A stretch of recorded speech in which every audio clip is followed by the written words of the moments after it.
And we are back. And I just wanted to say, the reason, I'm talking and people are like, what? You're not doing a traditional format call in, because this information, in my opinion, is so necessary, because it is hurtful to me to see young queens be abused, killed, because they want to love the pain away from somebody who they're not able to do that. And normally I do take calls, but this is a serious issue. And everywhere we look, whether it's New York, whether it's Detroit, whether it's in Chicago, whether it's wherever, we are seeing women, young queens, being murdered by people who profess to love them. And that is something that has not, in my opinion, been adequately dealt with.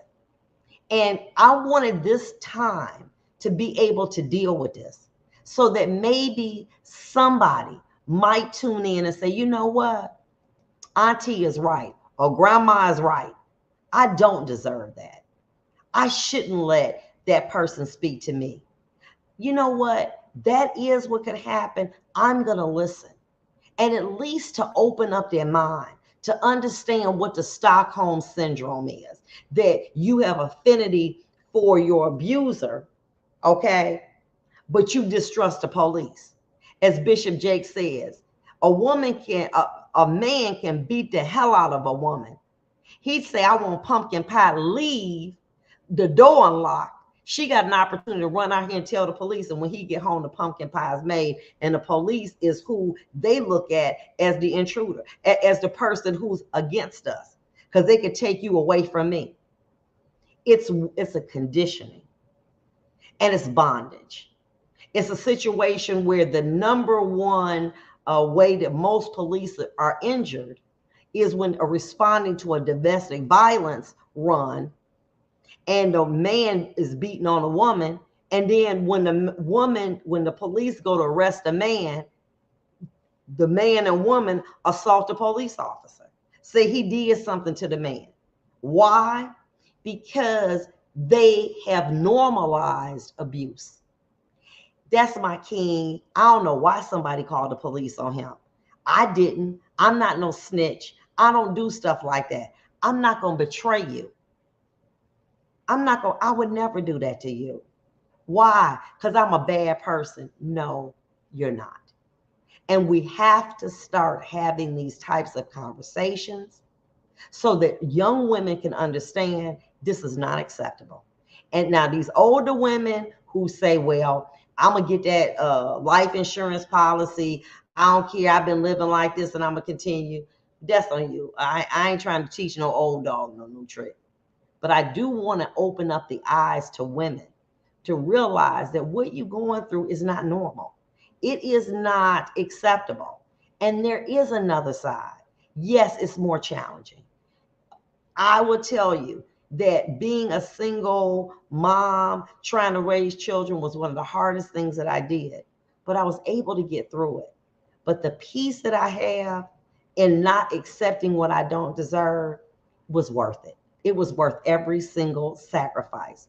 But we need to have these conversations. If you have someone in your family that you believe is in an abusive relationship, share this with them. You don't have to be the one. But we need to have these conversations because too many young queens are dying. They're dying unnecessarily. We see it down in Atlanta. It was a young man who was a producer. His mom would drive 10 miles each way, and her boyfriend killed her and then killed himself. We have to have these conversations. And as long as we don't, young women are going to die. They're going to die at the hands of those people that profess their love. And at some point in time, somebody got to talk about it so that it will end. Listen, and they're very, very hard conversations. I know people who will stop talking to their family when they point that out. Share it on your page if you know somebody. You know, what we're trying to do is to plant seed for consideration. So listen, if I didn't get a chance to talk to you, I'm sorry. This was just something that was so pressing on my mind and my heart that, I felt that I needed to address. But Single and Satisfied is going to be on tonight about 9:30 or 10. I'm not sure, but tune in. We are going to be, I didn't even start talking about R. Kelly. Damn, I missed that. But we're going to be keeping it 100 raw and live. Till we meet again. Next week, I will not be here. I am going to be in New York, and I got some things that I got to do. But look, so I won't be here next week. Mask up, be careful. This monkeypox is out here. We have a large contamination in the Michigan area. Keep gloves on your hands, keep your mask on. Their monkeypox is transferred through touching people, changing clothing, whatever, bed sheets if you go to hotels in close proximity to people. But I love you all, and I will see you tonight. So do whatever you got to do. And we're going to be ready tonight at 9:30 or 10 o'clock. And make sure that I get my men to come in so that I can hear comments from them as well. And I love you. And I'll see you not next week, the following week. All right, be blessed and and I'm sorry, that we didn't do more, but this had been on my heart. And I just felt compelled to have to deal with this because if I can save one person's life or open up their mind, guess what? It was worth it. Love you guys. Till next week after that. See ya. Bye.